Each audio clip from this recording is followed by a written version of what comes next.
Hi, my name is Jay. Your name is? Karli. Karli. Marra. Marra. Nice to meet you. We're up here today on Mount Helix in La Mesa, California, and we're out asking the big question of people. What do you think happens to you after you die? What do you guys think?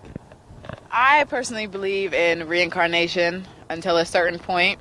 I don't think that this is my last lifetime here, so I definitely think I'll be back. I don't know as what, but it's my thoughts. Okay. I have the same belief. Possibly an animal, though. An animal? Yeah. Any particular one? What would you like to be? A black tiger. A black tiger, huh? We had a tiger one time, didn't we? Somebody said a tiger? I remember in Balboa Park, I think somebody told us they were a tiger. Tiger? Yeah, that's a favorite.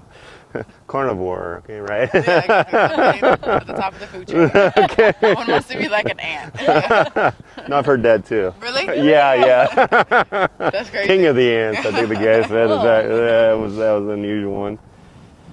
So you guys, what brought you to that thought? Just study you've done, or just random thought about it, or what? Yeah, I mean, random thoughts, and then also that's kind of how I was raised, per se. My family's very spiritual, so that's how I came to it. Yeah, my family's very spiritual as well, but they think differently than I do. They would think you just like go to heaven and that's it. But I think that like when people die, they do come back, because there are people that say, you know, their grandmother's favorite whatever was a butterfly, and they start seeing the specific butterfly or whatever that was their grandmother's favorite. So that's how I came to believe that, because yeah, I've seen it. Yeah. So we've all had different backgrounds, right? Just different families been raised in. And so today we meet you here, and we've had a different background than you, and kind of life is a journey, right? Yeah. Come up to this point today, and we're all sitting down talking, and who knows, we might share something with you today and go make you think, or it could be something just you've thought about before and just kind of, I don't know. But you know, a day you don't learn something new is a day wasted. Yeah, exactly. You guys are what? You're artists or some kind? You're drawing up here today. Yeah, I was gonna write. So. Oh, you're gonna write? Okay, just kind of hanging out, having a nice little Sunday. Okay. I was gonna take pictures, but my camera's dead. So. You guys in college or? Yes. What do you guys? San Diego State. Okay, that's where my daughter just Nice. graduated from not too long ago. Nice. Kinesiology major. Nice. What are you guys studying? I'm liberal arts studies. Okay. How about you? I already graduated, but I'm a graphic designer. Oh, okay. So. Okay. All right. So, first thing I want to talk to you guys about is something that happened to us. Yeah, and I think that's a good way to kind of start this whole thought, because we're going to share with you kind of what we think happens to you after you die. But before I go into that, I just want to kind of preface that with something that actually occurred to us, and it just kind of, we believed what we believed before this happened, but once it happened, it just hit home even the more for us. It was like, wow, it just really opened our eyes and thought just how fragile this life is. Kind of opened that up before we even started our conversation. Is you don't know when your last moment's going to be. Yeah. We're going to tell you a story about our son. We lost a son, and he was 18 years old. I don't know how old you guys are, but fun-loving guy, had tons of friends, ran cross-country since the age of 8. He won races all over California, just graduated from Steel Canyon High School here, local high school, and he just started his freshman year at Mesa College here in San Diego. And he was wanted to be a mechanical engineer. He just thought someday he wanted to go down that road, but it was kind of Mesa was the first stopping point. They had a real good cross-country team, and he thought, you know what, I'll go there first, and I know some guys there, and I want to start out there and see how it goes. So the day we lost it was right after the 2007 wildfires. So there was fires all over this area. Remember that? And we actually lived in Hamul at the time, and we were evacuated from our home. And I was actually on a business trip in Florida, and my wife and my son evacuated our home and together. And then right before the fires, my son wanted a new car.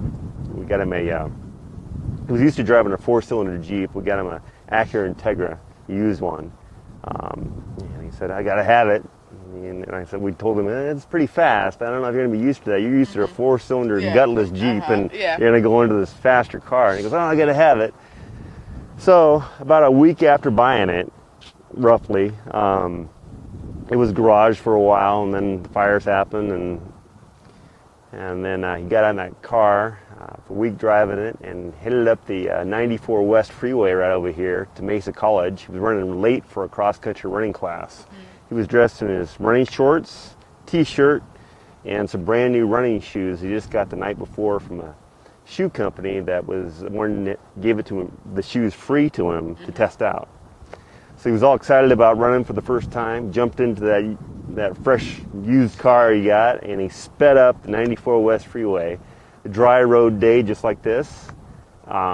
He was going 90 plus miles an hour, shooting up over there by the In-N-Out Burger over here on Lemon Grove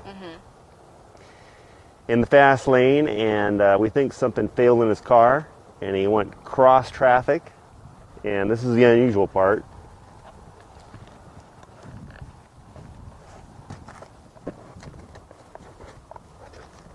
And he died dead center on that house with a white cross on it. These are his skid marks coming off the freeway. There used to be a pepper tree here. Hit the pepper tree, split his car in half, ripped him out of the seatbelt, and he landed in the backyard of that house looking up at the cross. Completely straight up on his back, looking up at the cross. Parts of his car went completely around the cross on the roof. We actually have video coverage on our website of the owner of the house walking around the cross, picking up parts of his car. So that was a trial in our life. We lost our only son. We have a daughter. It's been a hard one from her. They were real close. She lost her best friend in the car accident, who just graduated from UCSD in Magna Cum Laude. Great, smart girl.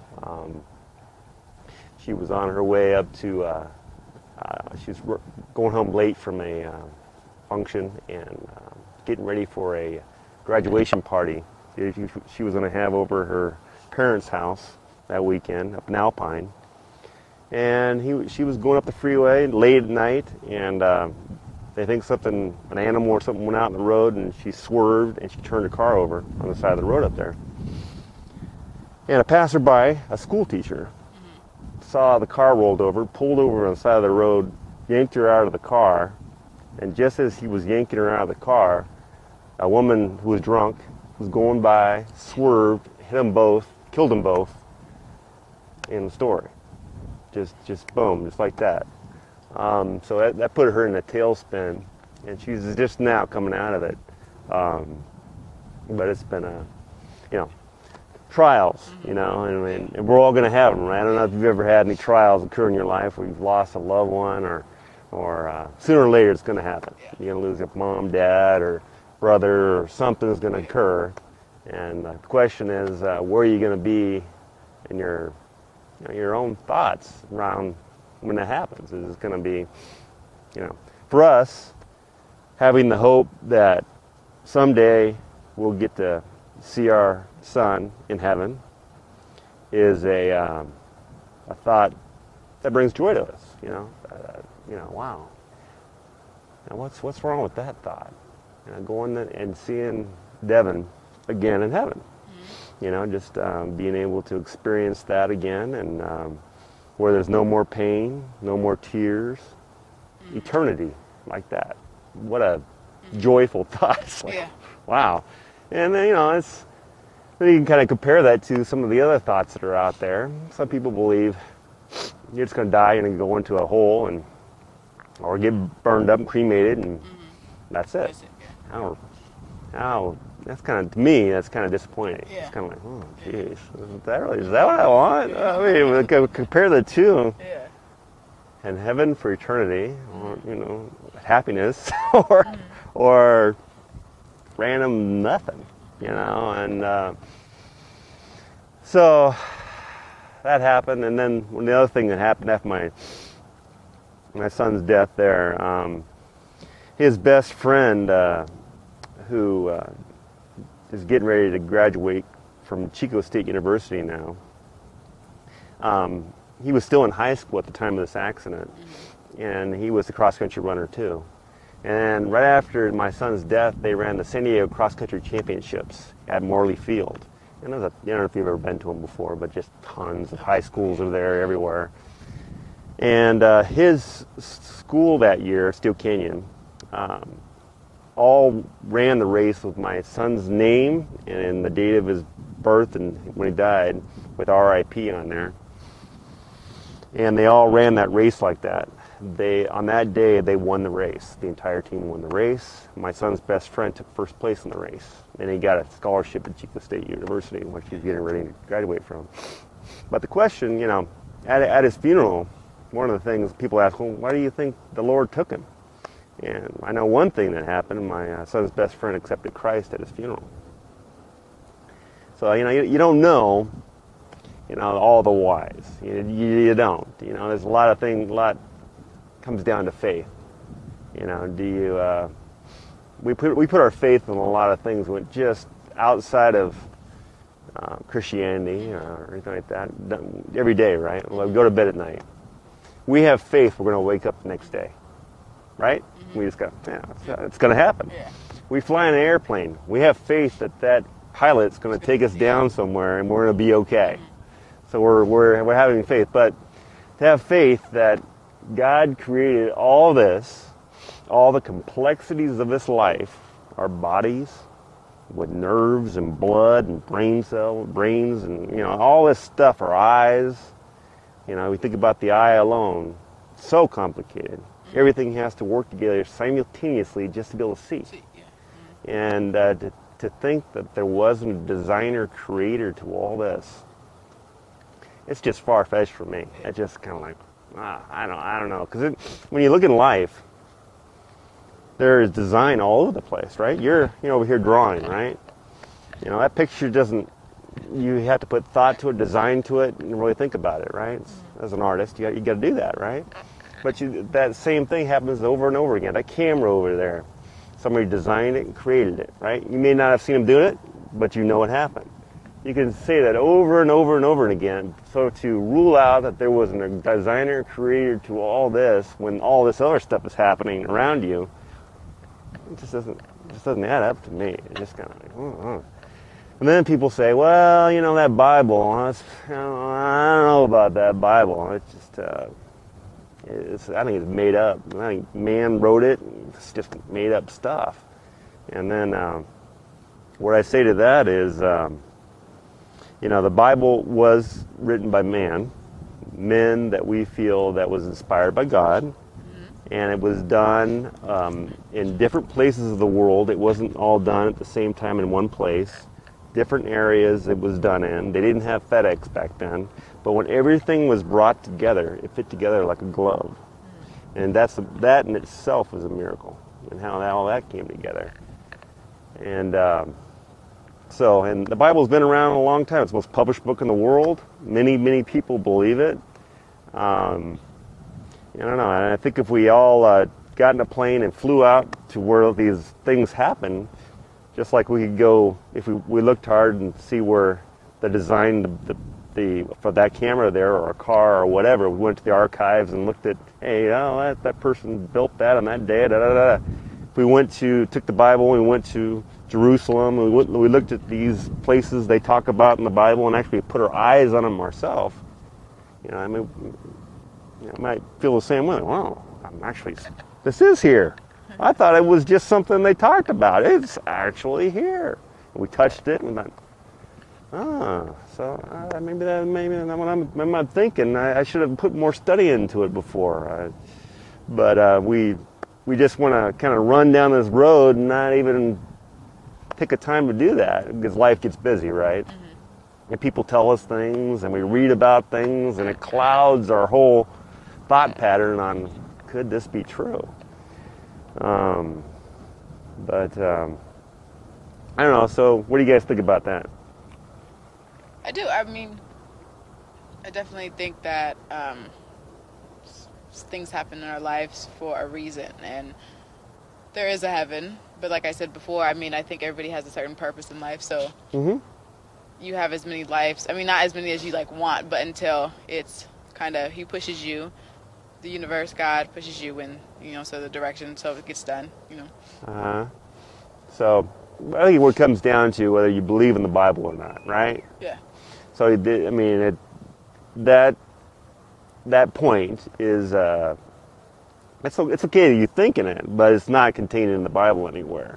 Oh, you want to talk about the Bible? Yeah, yeah. But the Bible is Christianity. Yeah. Well, yeah. Well, I mean, what is your views on that? On the Bible, I mean, it's man-made. Mm-hmm. I definitely think that some of the points, I don't definitely believe in all of it, but the general idea of it, I've read the Bible, and I have certain concerns about,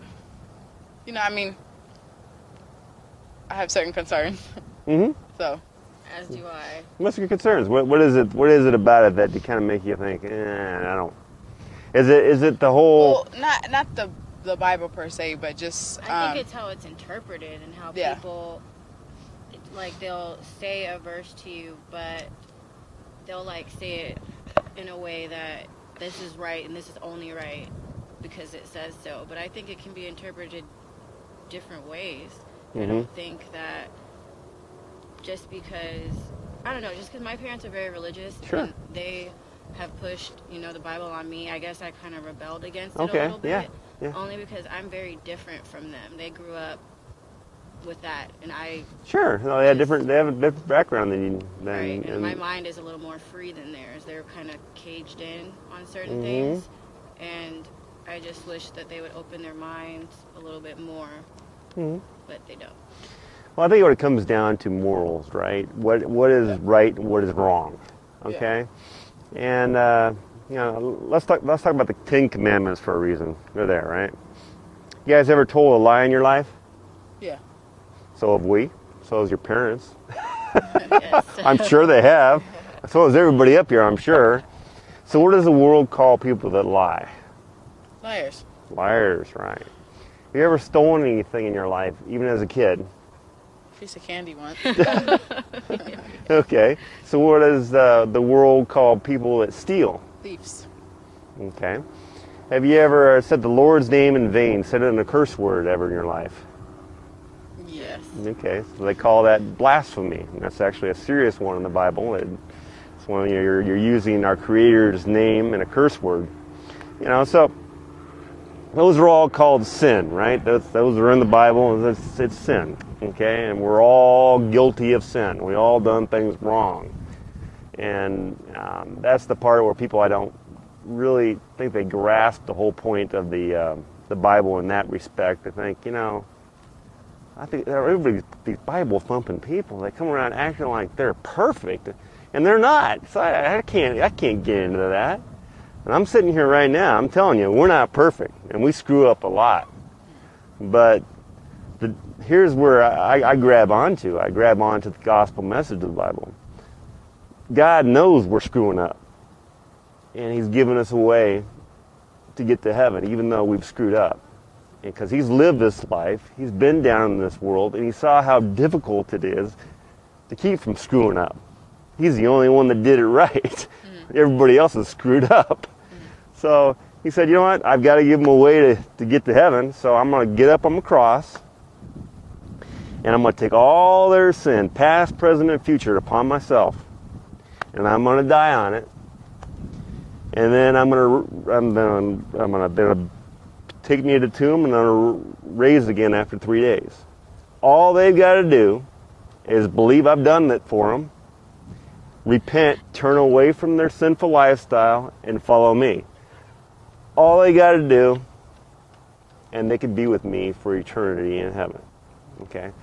That's, I don't know, to me, that's good news. That's really good news to think that God is He recognizes that, we can't live a perfect life. We can't do it. And a lot of people think, another thing they think a lot of, we talked to a lot of people about is, it's not fun being a Christian. Man, I can think of all the stuff I do in a given week, and if I be a Christian, I won't have that fun anymore, right? You can have fun being a Christian. You know, I can think of some fun. Let's list some fun things off not being a Christian. You can come up here and be together and just hang out together and read and draw pictures, and that's fun. You can go up to the mountains and hike around. That's fun. You can get on a motorcycle and go around the desert. That's fun. You can get together with family. Whatever it is, there's plenty of fun things to do, but there's also inappropriate things, right? Going around and sleeping around with people, that's really not the greatest thing in the world. A lot of times when you're going around sleeping around with just anybody that's out there, a lot of times that you can catch things that you wish you wouldn't have done and been involved in, and then you wind up later sick and have other issues as a result of doing that. But a lot of people want to push that aside because, there's that, or going into a store and you have to have that piece of jewelry, so you steal it, and now you're wearing the jewelry, but on the 5th time to do it, you get caught and get thrown in jail, and there's usually a lot of times people don't get caught after a while for doing some of those wrong things, but usually, eventually, if you're doing it long enough, sooner or later you're going to get caught or going to get sick or whatever as a result of what you're doing wrong. And so there's a right fun and there's a wrong fun, right? I think it comes down to a moral issue. And I think a lot of people get caught up into that with the whole Bible thing. But I don't know. If suddenly your life ended today, you're driving off this mountain today and some drunk driver hit you in the car and thought, you know what, I'm going to go into nothingness. Or I'm going to be reincarnated into something else, which there's no evidence anywhere to support that. I mean, there's a lot of books written on stuff like that, but there's nothing that's really valid that's out there in any writing. I've studied a lot of stuff, and it's just not there. I don't know. It's something that I would pray you guys would really consider and know that you don't have to be perfect in order to. You don't have to be just like your parents. I'm not asking you to be like your parents. I'm asking you to be you. Accept the Bible, read it, plug into a good Bible-believing church that is filled with maybe young people your age. I can list off a few churches. I know one church I just sat with 2 ladies about your age up here a few weeks back. And they go to a church called All People's Church out here in San Diego. Great church, Bible-believing church, great girls. I mean, they were good friends and they got along, but they were your age, and you're plugging in with people your age and learning about our God, and just kind of surrounding yourself with those type of people in your life, and so you can grow in it. But I'm not asking you to be like your parents. Sometimes parents can push something down your throat and they have it wrong. They got the gospel message wrong, and they're going at you like this. Boom, well, you're terrible for doing that. You shouldn't do that, or whatever they might say. But there's a wrong way to tell somebody about Jesus. It's and we but they too are sinners, right? They're not going to always do things right. I think deep down they love you. I'm sure of that, but maybe they have the message a little wrong in their walk. But I don't know them. You do. But today is the day, and I hope you'd start out by taking a closer look at the Bible and then plugging it into a good Bible-believing church and just taking those steps. One step at a time. It may take you a while to get there, but there's no guarantees in this life. Just like our son, there's just no guarantees. Guys, any more questions or comments for me? Nope. No? Is this the story you guys were talking about? The one on the... Okay. Yeah, that's the story. Yeah, actually, that's the car. Newspaper article here. 18-year-old killed when he slams into a tree. That's his car. And this is a letter that my son was an organ donor. He donated his body to an organization called Life Sharing. Okay. And that's him. That's my son. Steel Canyon jacket. It just happened, It just kind of... Don't know. A couple of things I want to share with you on the back here. Just kind of... let's see. Let's tell you about this first. You ever heard of laminin before? Nope. this is the glue that holds your cells together. And there are little crosses all over your bodies under a microscope that hold all your cells together. And I think of Colossians 1:15 through 17. I'll read that real quick. The Son is the image of the invisible God, the firstborn over all creation. For in him all things were created, things in heaven and on earth, visible and invisible, whether thrones or powers or rulers or authorities. All things have been created through him and for him. He is before all things, and in him all things hold together. And he used a cross to hold everything together in your body. Yeah, it's one of those things. Can I prove that? No, but it is, God. I believe God created everything, and created your body too. And then there's another thing, and kind of that's contained in the Whirlpool Galaxy, and that's taken with the Hubble telescope. Picture of a cross out in the stars. It's kind of God created the stars. I can't say that he actually did that for that reason, but there's just some things to think about. That's all. It's like this is very interesting. I like this one. Yeah. But look it up on the Google it. Laminin. Most definitely. All right. Well, thank you. You're welcome. All right.